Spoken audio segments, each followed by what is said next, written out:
making it today. I understand. Allergy season. That's all we can do. All right. Good afternoon, everybody, and welcome to today's Team Kentucky update. I want to start with what I just got back from this morning. I was in Louisville, where we saw another terrific example of Kentucky's economic momentum. UofL Health announced today they are building a new 7-story tower at UofL Hospital. The expansion is a $144 million investment. It's going to create 325 new good-paying jobs. The expansion will increase the hospital's operating capacity. It will include additional private beds for patients, increased clinical space, and a new observation unit and other additions. UofL Hospital's expansion is great news for Louisville, but also all of the Commonwealth. UofL treats patients from all of Kentucky's 120 counties. It has a level 1 trauma center, one of only 2 adult trauma centers around the Commonwealth. The hospital is also home to Kentucky's first comprehensive stroke center and also includes UofL Brown Cancer Center. Again, thank you and congratulations to UofL Health. They've been an outstanding Team Kentucky partner in fighting COVID-19. And today's announcement is just more evidence of an economy on fire. After a record-breaking year last year of $11.2 billion in private sector investment, after last year a record 18,000 new good-paying jobs here in Kentucky, 2022 is off to a strong start. More than 2,000 new jobs have been announced, more than $740 million of new investment in just 2 months. And we're going to do a whole lot more than that, probably in the next month alone. All right, with that, like we have been doing each of these weeks, we're going to sign a couple bills into law. We have the sponsors here with us today. When I read out the bill number, if they want to join me up here, I'll read my comments, give them a chance to make a few of their own for shepherding through the legislation. We'll have one where we got a whole bunch of students with us today, and they will help us sign it into law. So we'll start with Senate Bill 104. So today we have some good pieces of legislation to sign. First, we have Senate Bill 104. The prime sponsor is Danny Carroll, a senator who I don't think is here yet. This piece of legislation puts into state law something that's been otherwise in executive order, an Employment First Council. That council will help better serve and empower Kentuckians with disabilities and provide greater opportunities for these citizens and their families. The council's goal is to identify state policies which disadvantage adults with disabilities or act as a barrier to gaining employment, and then to make recommendations about how to improve those state policies. Council will work hand in hand with the Office of Vocational Rehab, which works to help Kentuckians with disabilities to find employment and to maximize their independence. These two agencies will be working together to help our fellow Kentuckians build that better Kentucky where everyone counts, everyone is included. A great lesson of COVID is that everybody counts, and we can only prosper when we lift everybody up. And that's exactly what this bill does, especially for Kentuckians with disabilities. So I thought we would have Senator Carroll here today, but I'm going to go ahead and sign Senate Bill 104 into law.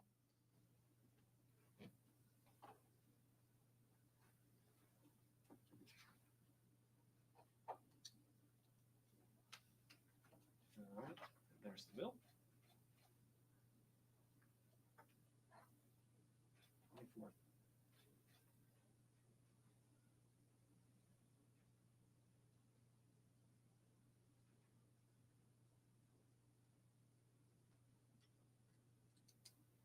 All right. You want to switch us out, Kenny? All right, next, we got a whole group for this, which is pretty exciting.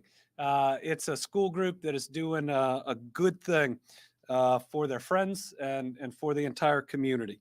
So just this week, we celebrated Agriculture Day here in Kentucky. We celebrated more than 74,000 farm operations in our state where our farmers produce livestock or grow fruits and vegetables.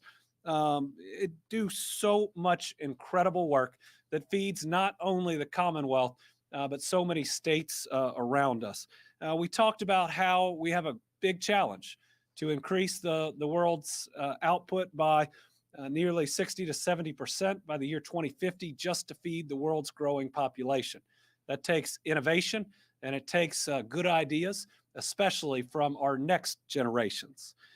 So our farmers have put meals on our tables and clothes on our backs. And today, by signing House Concurrent Resolution 47, sponsored by Representative Deanna Frazier Gordon of Richmond, we are further supporting our Kentucky farmers by encouraging local school districts to purchase available goods from local farmers and producers.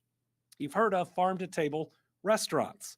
Well, this is farm to schools. And we have some amazing students here today with us from Madison Central High School. I think they were one of the first schools to get a container farm as well, from App Harvest, to learn a whole lot about farming of the future and how their iPhone can connect them even with nature and help us to improve our yields, to ultimately meet our, I believe, faith obligation to feed those in need.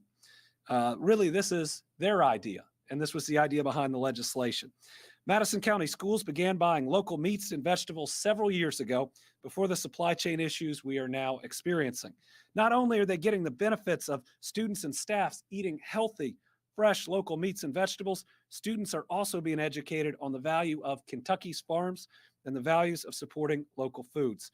This was also a great way to support local economies and understood that a local supply chain is critical long before we all had to learn that. So first, I'd ask Representative Deanna Frazier Gordon to join us for a few comments, and then we want all the students that are here from Madison Central to help us sign it into law. Thank you, Governor. Absolutely. I appreciate it. And I really couldn't add much to what has already been said, but it's not often that we see a win-win-win. And this is something that's definitely beneficial for students that get the benefit of fresh, nutritious meals, benefits our farmers for another output for their goods. And then also it's beneficial for the school system because a lot of times it is more cost effective. And so I really just want to give a shout out to Food Service Director Scott Anderson and his team. And we encourage other school districts to adopt this model. All right. So we've got a big group. I think I'm going to sign this one at the podium so we can get as many people possible up here. So come on up.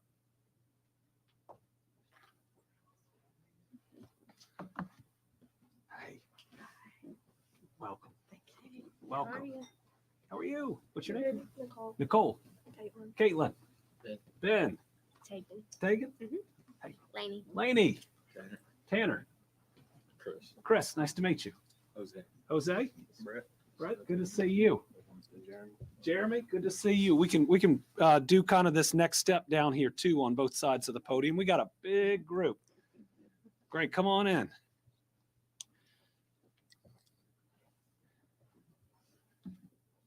Pretty neat. Learning about government today, and it just turned out that we had an opportunity That's right. to do this. That's right. So, House Concurrent Resolution 47. Very good. And this is the actual law, not a ceremonial signing, but you can see you've got the signatures of the Speaker of the House, the President of the Senate, of the Clerk, and that's when it comes to me. So this is how we make it law on the 24th.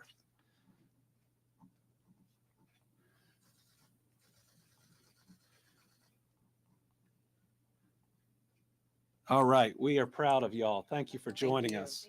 Thank you, Governor. Absolutely. I appreciate your support. Absolutely. Thank you all. Thank you. Thanks for leading, right? All right. Nice to meet y'all. Nice to meet you. This is a little more fun than a COVID briefing.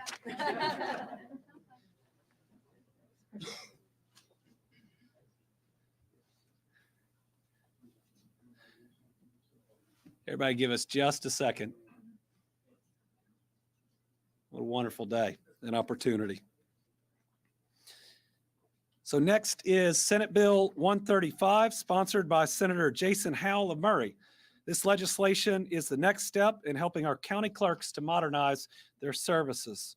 And I think we've got Representative Meredith on this one too. Come on up, guys. County clerks play a very pivotal role in our lives and in our communities. Their services include registering people to vote, providing legal documents, including land records and marriage licenses, as well as key vehicle records. And in today's world, we know there are many who'd really appreciate the convenience of being able to access these documents online. and the legislation starts that process. I also supported this move by providing funding, about $25 million in my recommended budget, to help establish an online portal. Now, this will not happen overnight, and the system needs to be built to best serve Kentuckians. So we look forward to this advancement. We're happy to sign this legislation. Representative, Senator, podium's yours. Absolutely. Appreciate it. Yeah, as the governor said, this bill goes and takes another step forward in modernizing our clerk's offices. This deals with the land record side of things. Many of our clerks were already going through this process of bringing most of their records online. Then COVID happened, and we realized that we really needed to be able to do everything online. It really brought that into the forefront for us. We had to slow down and stay out of buildings, but people kept building buildings and buying buildings, and we needed to be able to take care of all the documentation that was so important for our normal everyday economy. This bill takes the necessary steps to bring everybody in, to modernize all the clerk's records in a time frame that will work better for everybody. And I'd appreciate your support in this with the budget. Thank you. I just want to commend everybody that worked on this effort with Senate Bill 135. Senator Howell did a great job in co-chairing the task force and bringing this legislation to life. Governor, we thank you for your investment in your budget and the dollars that were put in the Senate budget as well. This is going to bring us into the 21st century in our clerk's office and ensure, we hope we never deal with another pandemic like the one we've seen. Tornadoes. But if we do, we'll be taken care of, and these documents will be online so that everybody can continue commerce and continue moving property down the road and having those transactions good and secure. So thank you all very much. Signed into law. We were fortunate Graves County was already primarily online.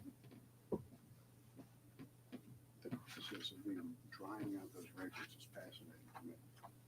135. Looks like the right movie.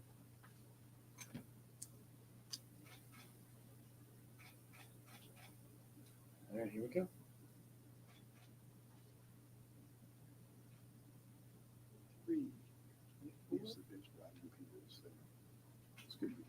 It's good to be the governor sometimes. All right, congratulations, gentlemen.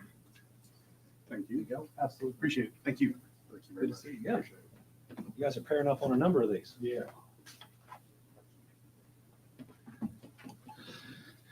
All right, now on to Senate Bill 106.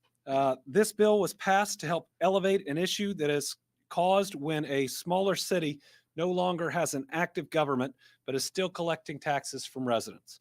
When cities no longer have the resources to administrate as they once did, many times due to no one filing for office, under this legislation, they can be dissolved more easily. Now, there are not many of these cities. There's probably less than 10. That's why it's important to note that cities that are able to maintain a city government, both by election or appointment, and levying and collection of necessary taxes cannot be dissolved. Local media has documented this issue, and it's been reported that in some cases, a city may have more than $100,000 in tax money collected with no way to spend it because there are no public officials. Now, under this new law, these funds will be able to be spent to help these communities, which is what the residents want.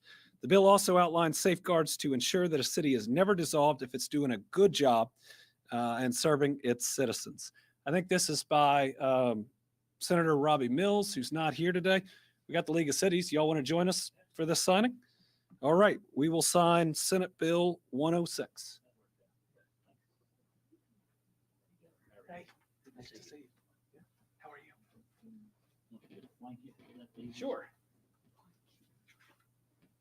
All right. 106? All right. Thank you.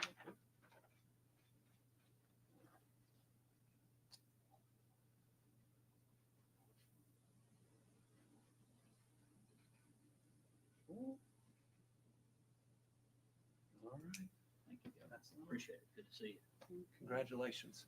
Y'all can share, right? Give it to Robbie. There you go.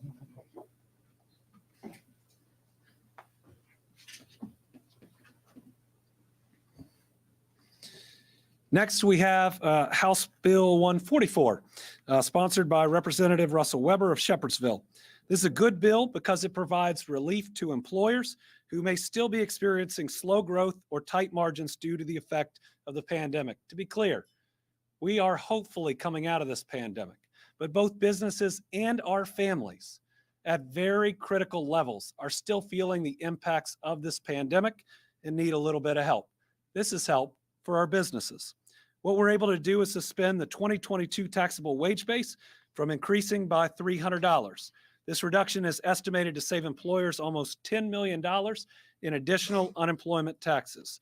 We're rolling back the 2022 unemployment tax rates, which is expected to save employers about $120 million. HB 144 also suspends an employer surcharge, and with the contribution of roughly over $242 million of American Rescue Plan funds, puts the Unemployment Trust Fund in solid grounds. Representative, would you like to say a few words? Thank you, Governor. Thank you, Governor Beshear, advocates, and business leaders for your vision and support in fostering this notable piece of legislation. I want to thank everyone for being here today. For 2 years, our Commonwealth has grappled with a pandemic unlike anything seen in more than 100 years. And while a lot of things haven't exactly been clear, and there have been disagreements along the way, I'm proud to stand here with you today as Governor, you signed this bill into law. We must confront and tackle the state's larger challenges together. It is important we take a moment to recognize how far Kentucky has come since the world first shut down. In the blink of an eye, our state's economy changed drastically. Mandates forced businesses to shut their doors. Hundreds of thousands of Kentuckians lost their jobs, and the unemployment insurance claims skyrocketed to historic heights. All told, the General Assembly has a great responsibility for the issues that impact Kentuckians across the state, from the hills of Appalachia to downtown Bowling Green and west to the Purchase area. But as our state continues to navigate unprecedented economic recovery, we must remain mindful of the lingering financial impact of COVID. Kentucky employers already grappling historically high inflation, supply chain bottlenecks, and a depleted talent pool now face a new crisis, a jump in their unemployment insurance tax assessment. Last year, we took the first step in protecting businesses and froze rates before they saw a massive tax increase of $100 per employee. This crisis demands action again, and House Bill 144 is the right way we can help our businesses for one more year while they get back on their feet. My measure remedies this cost for our small businesses and local employers by freezing the tax for the second year in a row. According to the Kentucky Chamber of Commerce, this bill will save businesses about $70 per employee. This plays an essential role in helping our local economies move from recovery into growth. House Bill 144 also appropriates $242 million to effectively bring our unemployment trust fund back to where it was prior to COVID, so the trust fund is stable once again and prevent it from being overburdened by this one-year tax freeze. Strengthening this fund is critical for Kentucky. At the end of the day, we are providing the tools our state needs to thrive, making sure workers have benefits when they need them, all while improving employers' capacity to create more jobs and hire more hardworking Kentuckians. On that note, once again, I want to thank all the collaborators standing here with me today and the governor for signing House Bill 144. Thank you.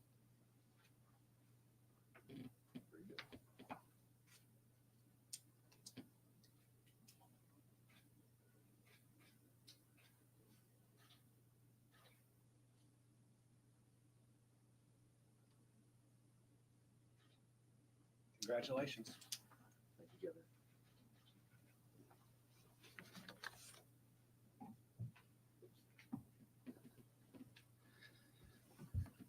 And the final bill we're taking up today is House Bill 436, sponsored by Representative David Mead.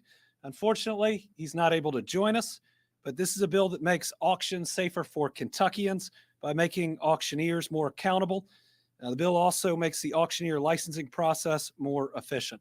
Thousands of Kentuckians take part in auctions every year, and this helps them be held to the highest standards.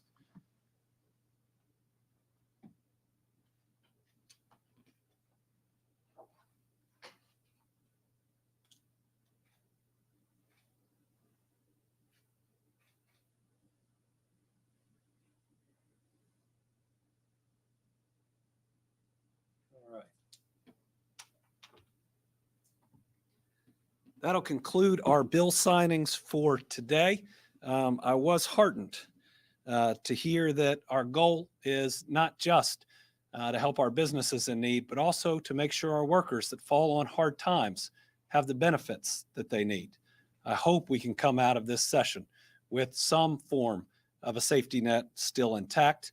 When Kentuckians are knocked down, we ought to be helping them up. We do not have generous benefits here in Kentucky. They are in line with just about everybody else. But when somebody loses a job through no fault of their own, and we make it that much harder to get back on track, we don't help our workforce, we hurt it. All right, over the last week, I also had the opportunity to visit several Kentucky communities and deliver good news in the form of awards to fund infrastructure improvements that are so important to our people and for our future. The grant funding awards are coming from a variety of sources, from the Cleaner Water Program that we reached agreement with for the General Assembly, as well as the Kentucky Transportation Cabinet's Transportation Alternatives Program, that's called the TAP program, and community development block grants, as well as recreational trails programs. So last Thursday, I was in Bowling Green to announce $1.6 million in TAP funding to the city of Bowling Green to rehabilitate their historic College Street pedestrian bridge. Very important to the city. Also $25,000 from the recreational trails program to Warren County. They are developing a dual slalom course and bike skills course at one of their parks to attract so many people to want to come and live in Bowling Green, but also to participate in competitions. It was really exciting to hear the enthusiasm in their parks director. On Friday, I was in Inez, and we awarded $410,000 in cleaner water programs for Martin County. This is a water district that has needed help and has, for many reasons, struggled. What I do want to say is it now appears that everybody, from the concerned citizens to the district, are communicating, are trying to work together and trying to make progress. So you, in many ways, rightfully hear about the challenges in the district. What we don't talk about is the people working really hard to try to make it better. So I hope this helps them to make a difference. Also, we were in Johnson County with a $300,000 community development block grant to expand and upgrade W.R. Castle's fire station. We were also at and these are amazing folks. This is a volunteer fire department that serves a large area that keeps everybody safe, and this makes sure that they have the equipment they need. We were also at one of the first build-ready sites, or the newest under one of our programs in Johnson County. We hope to attract a great employer there as quickly as possible. And then yesterday, I was in Arlington, in Hopkins County, and in Greenville, in Muhlenberg County. We were able to award $2.8 million in cleaner water program funding to Hopkins County and Muhlenberg counties, and it was to all different towns and cities that were there. Also $275,000 in TAP funding to the city of Nortonville. It's going to make their sidewalks ADA compliant so everyone in that town can enjoy that town equally and no one is left out. We also recognized a young man in Hopkins County named Noah. He came up with the idea of a memorial garden in Dawson Springs to recognize and remember those that are lost. He won he won a national grant of several $1,000s. Listen, this is a smart young man with a big heart, and we are really proud of him. And this is his entire class that's going to help make it possible. It was real special. And over on the side is a family that lost family in that tornado event. They are working with this class, and to hear from them what it means, especially coming from the youth, is pretty special. So those are some great students. Those are some great teachers and parents. Those are great Kentuckians. Today, I'm also excited to highlight millions of dollars awarded to help our incredible tourism industry. We announced this $8.9 billion industry brings more than 67.8 million people to Kentucky every year. The tourism sector supports economic growth in rural and urban communities in Kentucky, and it's become a magnet for people to move to Kentucky. They come for the tourism. They see how special Kentucky truly is. And then, especially for remote workers, they pack up and they join us here on Team Kentucky. So yesterday, we joined members of the General Assembly to distribute $5.3 million to 103 organizations across 88 counties. More than $4.6 million will be directly awarded to tourism and destination marketing organizations. The additional $678,624 will go directly to the 9 tourism regions, which will ensure this investment touches nearly every county in Kentucky. Among the awards, the Western Waterlands Tourism Region, which features the communities impacted by those tornadoes, will receive $376,335 to reinvigorate tourism in the region. The Caves, Lakes, and Corvettes region, which includes Bowling Green, will receive $347,052. We can and we should do more to further support tourism, especially our state parks. My budget proposed $200 million in one-time funding for modernization efforts. We got the best of the best amenities at our state parks so that we can attract anyone and everyone from around the world to come join us, see how amazing this state is, hopefully stay for a while and spend their dollars, but later maybe locate their company in that place that they really loved. My budget additionally dedicated $10 million in ARPA funds to boost Kentucky's tourism through a targeted marketing campaign.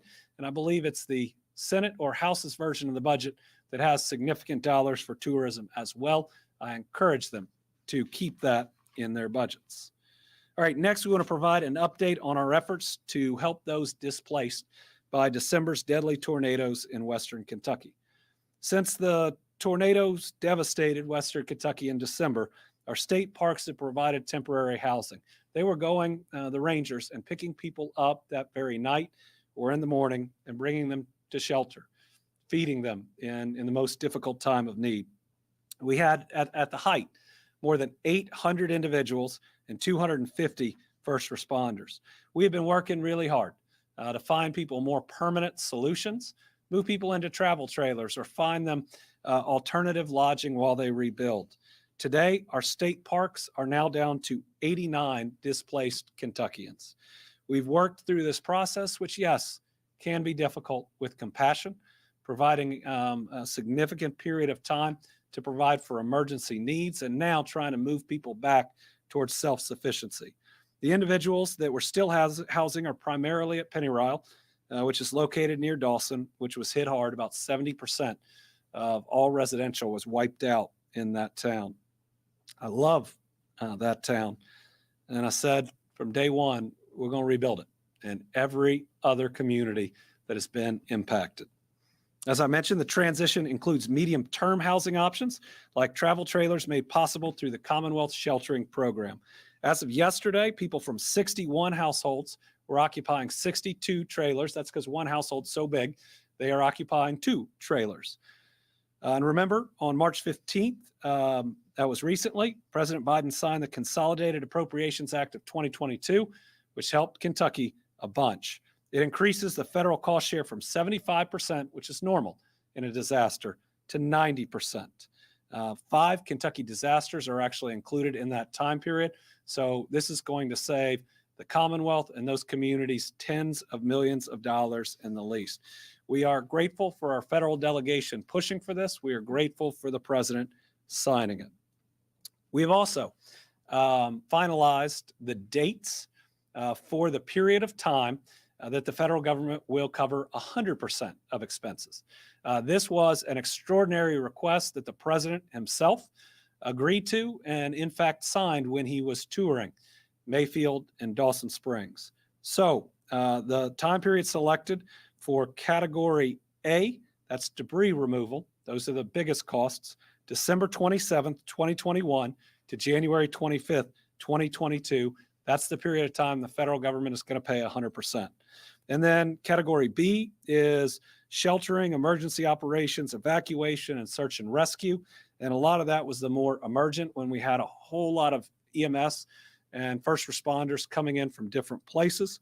So the period of 100% covering of that we are going to identify will be December 12th 2021 to January 10th, 2022.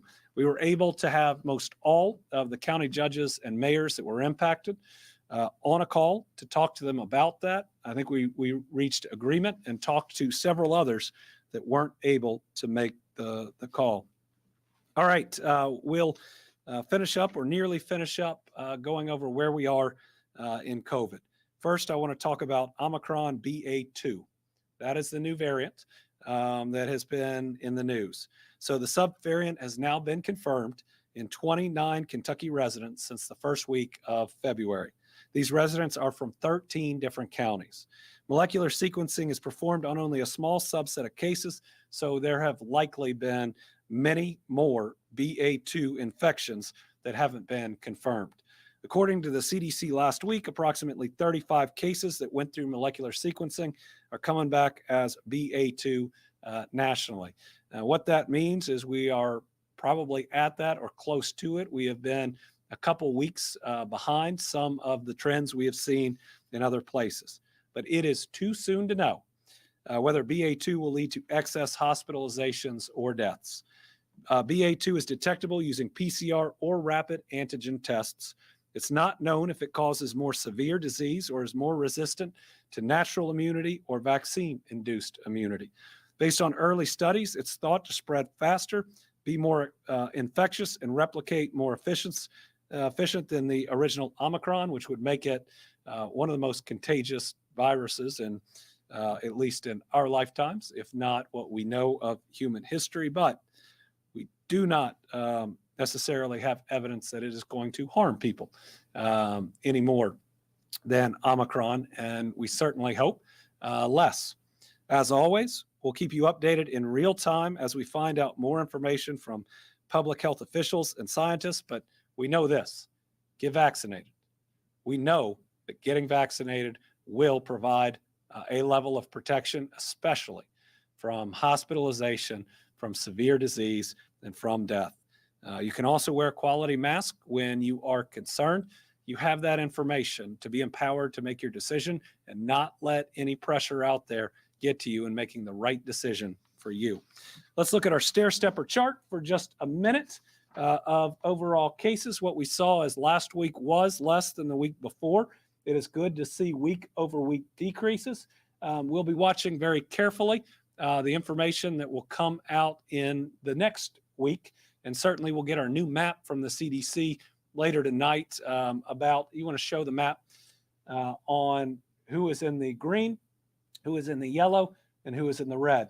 Now, if we, in our minds, went back a week or 2 weeks, there was a lot less green and a lot more yellow and a lot more red. You know, the red is receding, though it is receding a little slower than we'd like to see, and a lot has turned green. Now, this map is a weekly map, and so, for instance, Franklin has gone from green to yellow. These things are going to happen, but we still have enough tests coming in that we think we can make this accurate, and this is a tool on our website that you can go to make decisions about where you're headed and what type of precautions you might want to take. Just like the stair-stepper chart for cases is generally good news, though maybe the decline is slowing, but as long as it's still declining, it is good news. The positivity rate is even better.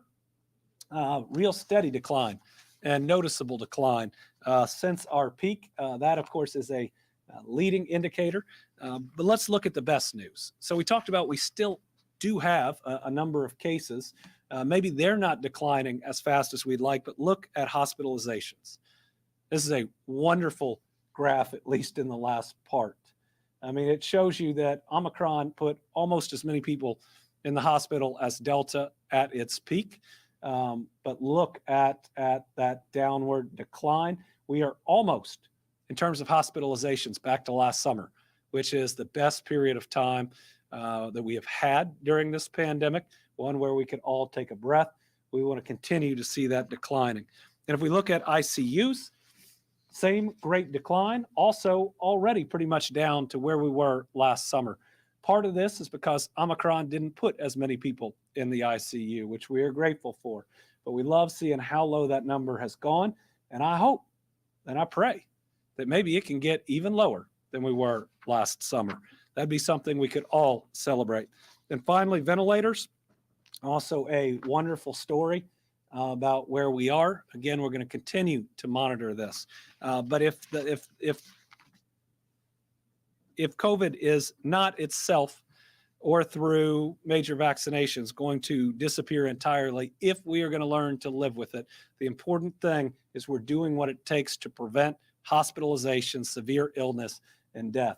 And these graphs show, at least at the moment, we are moving in that direction. These graphs get really far down and maybe even further down than last summer. That would suggest to me that we are moving to an endemic phase. But remember, the pandemic is not done with us yet. There are variants out there, and we've got to stay at least aware. And if and when CDC and others say we need to get another booster, we need to get it. So get vaccinated. If you haven't gotten your booster yet, please go get it.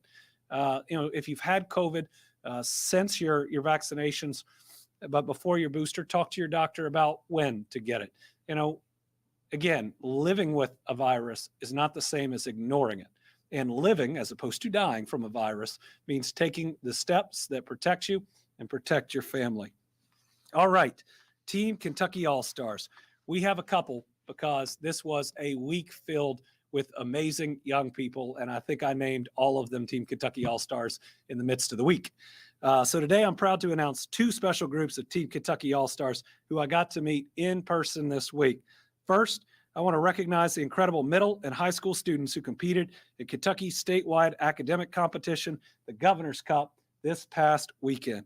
These students have worked hard and sacrificed so much through the pandemic, all while staying dedicated to their goals. I was glad to see them back in person, competing with their classmates and their friends, and they had fun. You know what? So did I. Special group, 1,000 plus. And I want to give a shout out to the Kentucky Association for Academic Competitions Executive Director, John Bennett, who's retiring this summer after 30 years of service. And on a personal note, my aunt, who we lost last year, this was one of her major projects when she worked in education. Staff all talked to me about missing her afterwards, and she made sure that my dad went to this every single year he was governor. And I'm proud to tell her that in the first year we were able to do it in person, I was there. Next, I want to thank the Girl Scout troops from across the state who visited the Capitol this week as we signed a proclamation to celebrate 110 years of Girl Scouts. Let's get to the most important question for all those watching. Yes, there is still time to buy Girl Scout cookies. Keep an eye out for the cookie booth near you. And remember, this is a program that not only raises money for great causes, it teaches them entrepreneurship skills. It teaches them to ultimately be able to look somebody in the eye, even at their age, and ask them to help support the Girl Scouts. These girls came together in Frankfort to advocate for the causes they believe in. They're gaining skills they need to follow their dreams starting right now. And they're learning how to lead their own small businesses. That's right, they're all entrepreneurs already. And they're not young leaders. They're not future leaders. They are leaders. They're already changing their communities for the better. They complete service projects and earn bronze, silver, and gold awards. And they're setting the example for Team Kentucky. Thank you to Maggie Elder and Susan Douglas, the CEOs of Kentucky's 2 Girl Scout councils, for helping people reach their full potential. So here's the thing. Our Governor's Cup students and our Girl Scouts, again, they're not future leaders. They're already leaders. From the sacrifices they made in the pandemic, which have saved lives, these folks at their age have saved lives maybe no other generation can already say that. And especially with the organizations that they're in and the extra purpose that's there, I think this has a chance to be the most special generation that we have seen in Kentucky, and the things that I believe they're going to bring to the future, to their jobs, is going to be pretty amazing. So it's my honor this week to name them our Team Kentucky All-Stars. And with that, we will open it up to questions. We have 2 journalists right here, and I think about 5 on the phone. So we'll start with Karen. Thank you, Governor. 2 First of all, you talked a lot that when the state of emergency ended, you were concerned about the loss of SNAP benefits. Will this also affect any funding, COVID funding to hospitals or medical facilities? And then the other, you talked about the map. Are you pleased with the new weekly map, the color coding? Do you think that works for it moving forward? I am pleased with the new color coding on the map because I believe we're moving in the right direction. We're not going to get there all at once, and different counties or regions at different times are probably going to switch colors. But what it says overall is, first, the whole state in red. And we've been there for a long time. And second, it really gives good data to people if they're traveling or where they are to make good decisions. But I believe this is as green as I have seen the map. Now, certainly, I believe last week, almost all of Eastern Kentucky was red. We'd like to see a lot more of it green, but we are seeing progress. My belief is you will see more green and more yellow, at least more yellow next week. So at least in my view, we are moving in the right direction. It's just every region of the state isn't moving there as quickly as others. So if I'm in Eastern Kentucky, I want it to improve more rapidly, but it is moving in the right direction. On the funding side, because the General Assembly ended the state of emergency, Kentuckians will get at least one less month of emergency SNAP benefits.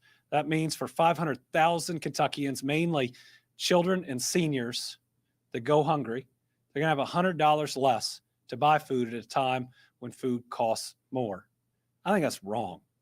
I think it's wrong.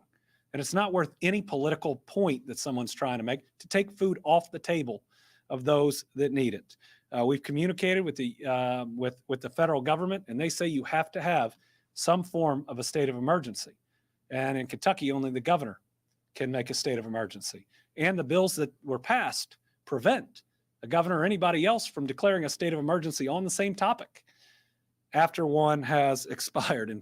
And surely we're not going to hear back that, oh, the governor can't declare one, but other people can. Really unfortunate. On the funding side, right now, the House and Senate budgets don't have funding. And we were trying to use ARPA funding for test to stay when we get there in the fall, for community-based testing, for other areas that are critically important and that we know we're going to need to continue to live with COVID, not to be dominated by it, but to ensure we can keep our kids in school. So I would hope we don't come out with a budget when people are talking about learning to live with COVID that has $0 to help mitigate it. Bodie Brooks, did you have a birthday this week? I did. Happy birthday. Thank you. So we're wrapping up here with the legislative session. A week from now, you'll be beginning your veto period to look over some bills. There may be several controversial bills that cross over your desk. Just in the past week, we've seen bills dealing with an abortion omnibus bill. You talked about your position on charter schools. You may have a budget with no pre-K funding, putting SROs in schools, several gambling bills. I'm just curious what your thoughts are as we are wrapping up the legislative session. Well, as we wrap up the legislative session, my thoughts are there's still time to do good things for people. There is still time to invest in public education, to provide dollars to communities to upgrade their sites so that they have a chance to grab the next Ford battery plan or Pratt paper, that they have an opportunity to ensure access to health care, to build up our regional airports so that every region can compete, and to come around to universal pre-K. Now, universal pre-K for all 4-year-olds just costs 9% of the extra revenue we have this year. You could fund it for the first year with what's left over from the Poker Stars settlement that wasn't allocated in the bill that went through. Think about having every Kentucky kid kindergarten ready. But the other piece is we're hearing a whole lot about workforce, right? And we're seeing a lot of bills pass that hurt our safety net, claiming that it's going to help workforce. But universal pre-K has proven to be the number one thing that we can do to improve our workforce. And when they did in DC, 10% increase in 1 year, saves families, $12,500 at least a year. So if you want to achieve your objectives, why would you not fund a program that helps every 4-year-old across Kentucky while beating people down with bills that mean if you've lost a job through no fault of your own, it's harder to get back up. I get that you can publicly demagogue our safety net, but you can't get unemployment if you quit. You cannot get unemployment if you quit. The Great Resignation, those folks aren't getting unemployment. Unemployment's for folks that have been working 10 years in an industry and suddenly the industry no longer exists. And do we give them the time to train them and to get them back in a real career? Or do we make them take the first possible job that comes, no matter the pay, and never get them back on track to be able to ultimately raise and sustain and benefit a family? I admit to being driven by my faith and values, and sometimes that means that I stand against bills that can be publicly demagogued, but it's still the right thing to do. But there is still time. We have more money than ever before in this budget in recurring revenue. We can do amazing things for our people. And if we love our people, I know I do, we should do that. But why, in a session where we have more resources than ever before, would we be taking them away from the ones in need? So I'm going to remain optimistic, at least until sine die, and we definitely need a budget if we're going to operate the government. Final thing I'll say is concerned about the number of bills being passed that put huge new duties on cabinets or areas that already don't have enough people, right? The cuts to benefits in, I think it was House Bill 4, are going to require significant additional people. Think about this. This is the unemployment office where we didn't have enough people to process claims, and we still don't. And suddenly you triple the work, but you don't give $1 additional to have more people to do the work. So not only do I disagree with bills that I think are cruel, if you don't fund them, we can't make it work. And ultimately, you're just setting the part that's supposed to administer the safety net up to fail as well. So as that budget comes around, listen, if we're given a bill that we have to implement that has all these other things, we've got to have the dollars necessary to do it as well. Tom Latek. Thank you, Governor, and good afternoon to you. I'm going to go in another direction. As I'm sure you're aware, Kentucky Power is they have a pending sale to Liberty Utilities. The Legislative Mountain Caucus and the Attorney General today have both come out against that sale. I was wondering what your thoughts were, and is there anything you can do? Well, I hope that the caucus and the Attorney General will engage in significant discussions. My question is, what's the alternative? Kentucky Power has been in a spiral for the last decade, increasing their rates on the people who can least afford it, with no real investment in the area. And as rates go up, fewer people can pay for it. So then they have fewer dollars coming in, and thus they raise rates again. It's easy to say no to a move, but what's the other move? And so I'll be anxiously awaiting the thoughts of the Mountain Caucus and the Attorney General at what Kentucky Power can and should do now if the merger doesn't move forward, because Kentucky Power is not in a place, at least as it is structured right now, to be able to provide reliable and affordable energy. Melissa Patrick, Kentucky Health News.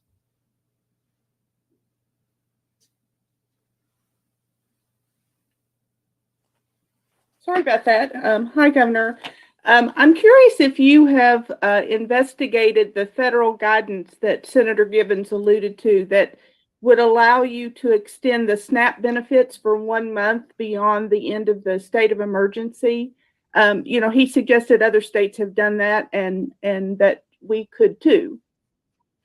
So we communicated with USDA, and they said there has to be a state of emergency either by the governor or by an agency. In Kentucky, the only statutes that have states of emergency are for the governor.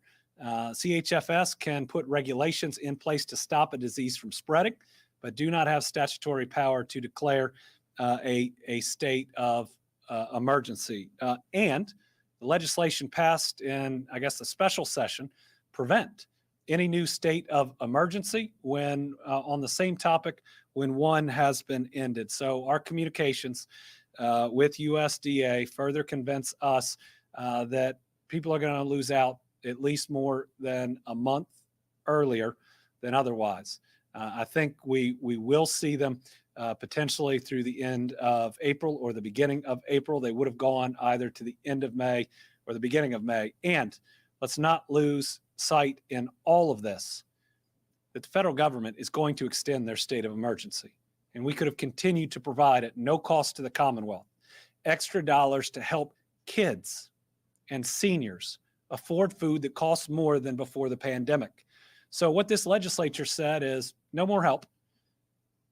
We're going to go back to giving you the same amount pre-pandemic, even though things cost more. Listen, I just signed a bill that the legislature passed because of the continued impacts of COVID on businesses, right? That their costs are up and we need to help them out.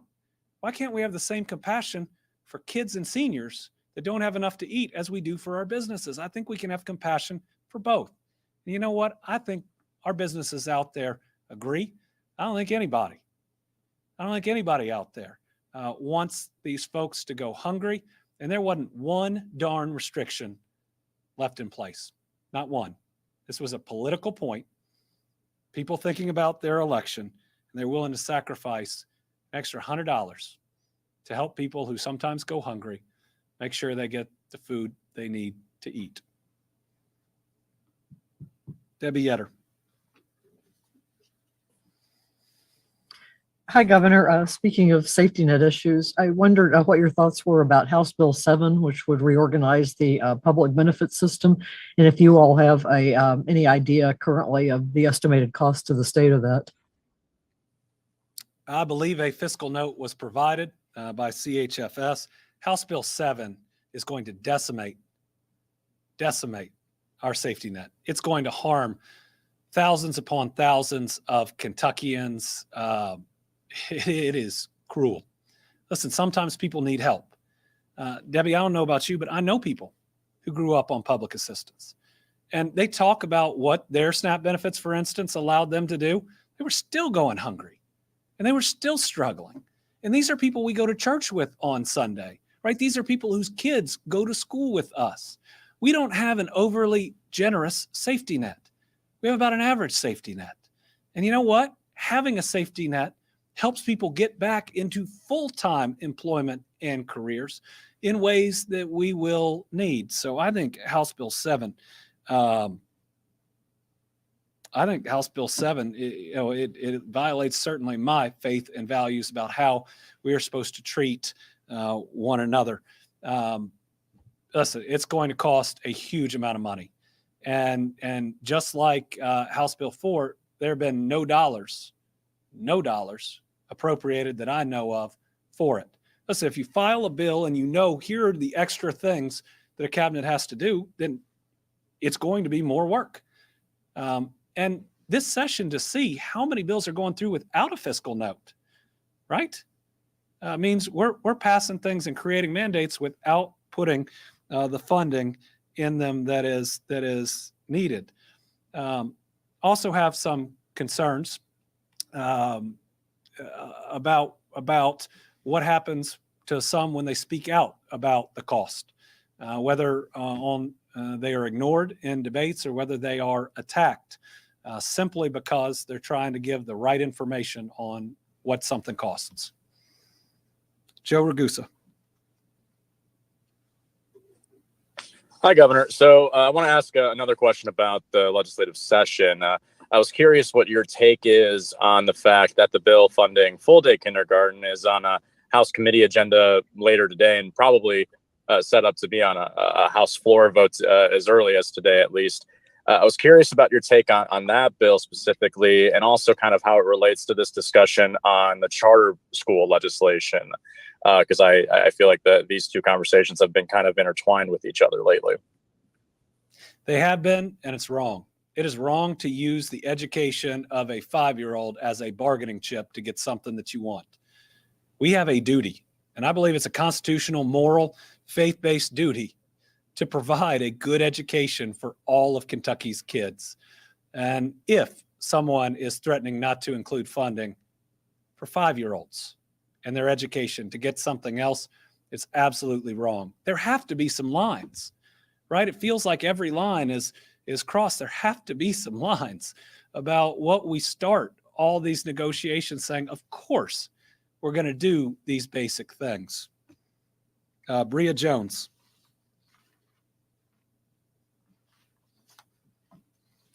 Hi, Governor. Can you explain a bit more about the agreement that the federal government came with the state about how much they'll pay with the tornado relief? I know you said the 100% ended in January.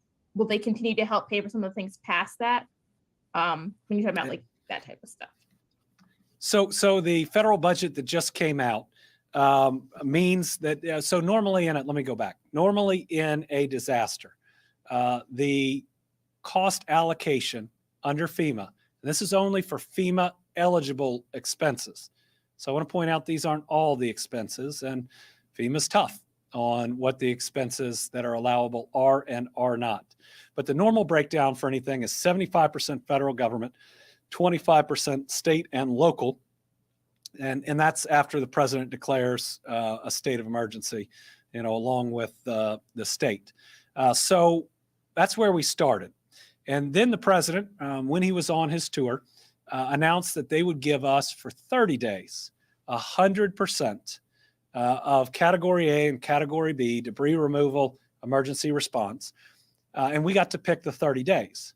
So today we announced that period after looking at all the expenses for Category A, where federal government will pay 100, and Category B, where they'll pay 100. Now, what the budget that just went through is for actually a period of years that will cover, I think, 4 Kentucky disasters. The federal government, and anytime it's not paying the 100% in that 30 days, is going to pay 90% instead of the 75. Now, we still have to figure out on the 10% side, state versus local, but it is enormous. So if you think back to our ice storm, that'll be in there. I believe that there are some flooding events that are in there as well. This is going to be an enormous help for our communities. Something as devastating as the tornadoes, without extra help, I don't know how Graves County and Hopkins County and maybe even Muhlenberg County stay afloat. Maybe Warren County with everything can sustain it, but they shouldn't have to, right? You shouldn't be worse off financially after a disaster that just devastates your community and kills so many of your people than beforehand. And so this is the federal government stepping up and doing an incredible thing. I do want to point out that we are still pushing the state legislature for additional funding. We have not had any appropriation past the original $15 million for travel trailers and $30 million for education-related needs. We appreciated that, but right now the counties are having to front the debris removal costs, which are in the millions of dollars. They're not in a position to do that. We have enough money to front that until it is reimbursed by FEMA. So many other parts of these communities that are hurting. Certainly, we have talked to the legislature, and they have expressed an interest in helping, but it hadn't happened. And we're at the last full week of the session. I do believe one of the bills is being heard today, and I would just plead with the legislature. This is the roughest natural disaster I've ever seen. We are now 3+ months past it. Make the appropriation. All these monies are going to these localities that you represent. Let us pick up the pace and continue to help people. There's no credit here. This is just helping people who have been harmed. All right. With that is today's Team Kentucky update. We're not going to be having one next week. I'm going to take a little bit of time with my family, with my kids, and I hope everybody else is having a good spring. I hope allergies aren't hitting you like they're hitting me, but it is an incredibly beautiful spring. And if you get the chance, the lilies are starting to come up here at the Capitol. They are incredible. They're like our cherry blossoms, which people go to visit Washington, D.C. It's one of the most beautiful times at this building. Come see it and take pictures before the scaffolding goes up, which is what we're going to have to do. Bring your kids and enjoy. Thanks.